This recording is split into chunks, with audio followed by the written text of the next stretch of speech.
Stalked by the Unseen. Based on events whispered in the dark, few dare to speak of what really prowls the edges of our sight.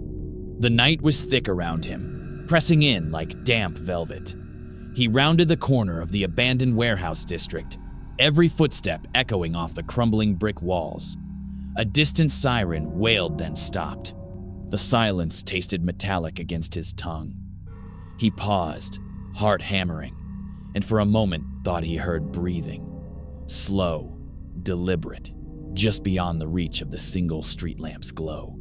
He forced himself onward, rationalizing the pounding in his chest as nothing more than fatigue. But the air shifted too cold, too sudden, and he sensed it again. A presence crouched in the fringe of his vision. He whirled, scanning the empty pavement. Nothing but his own jittering shadow stretched out before him. In that instant, time fractured. His watch hand spun backwards. The street lamp flickered, its halo fracturing into jagged shards of light. He blinked and the buildings around him had grown taller, windows yawning like gaping mouths. Anxiety coiled in his gut. He swallowed hard, tasting rust and ozone on his tongue. He reached a phone booth, stubby fluorescent bulbs buzzing overhead. His fingers trembled as he fished for his cell, but the screen remained stubbornly black. Then, out of the corner of his eye, he saw it.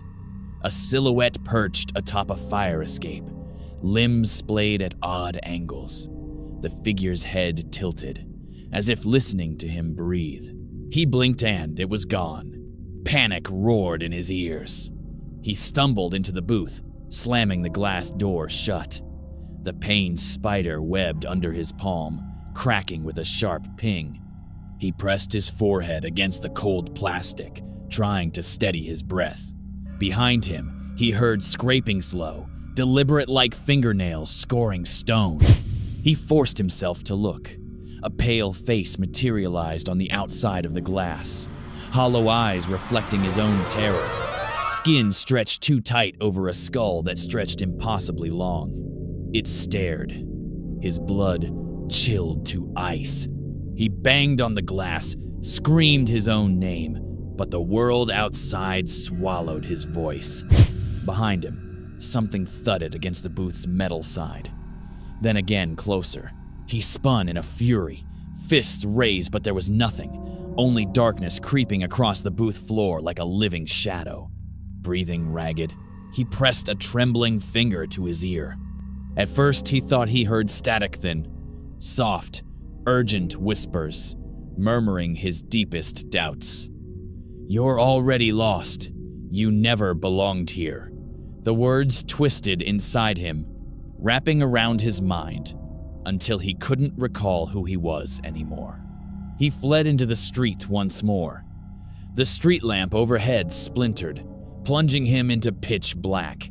He ran blindly, heart threatening to burst, feet slapping against the pavement. Every corner he turned, every alley he dove into, he felt the same thing. Eyes watching, always too close, but never seen.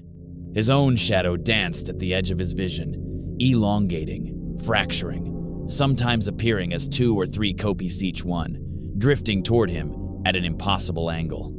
And then, in the roar of his panicked breath, he realized the truth. It was never behind him. The thing that hunted him was always beside him, as close as his own pulse. In his terror-soaked haze, he caught a glimpse of it in a shattered storefront window. A figure the exact shape of his body, its eyes hollow, its mouth stretched into a silent scream. He recoiled, stumbling backwards into the glass. The shards blossomed around him like black flowers. He lay on the cold concrete, blood trickling warm and sticky down his temple. The city around him warped and undulated, lampposts bending like reeds, walls rippling as if alive. A low hum filled the air, vibrating through his bones. He tried to scream, but no sound came. The breathing returned, soft, patient, a breath on his neck, a cold exhale against his ear. The last thing he saw was the silhouette stepping into the fractured lamplight, its gaze fixed on him. Then the world tilted, and his vision dissolved into darkness. No one found him the next morning. Only his cell lay abandoned in the wreckage of the phone booth, screen cracked, flashlight still blinking. And in that pale glow, faint and wavering, you could almost hear a whisper, "I never left."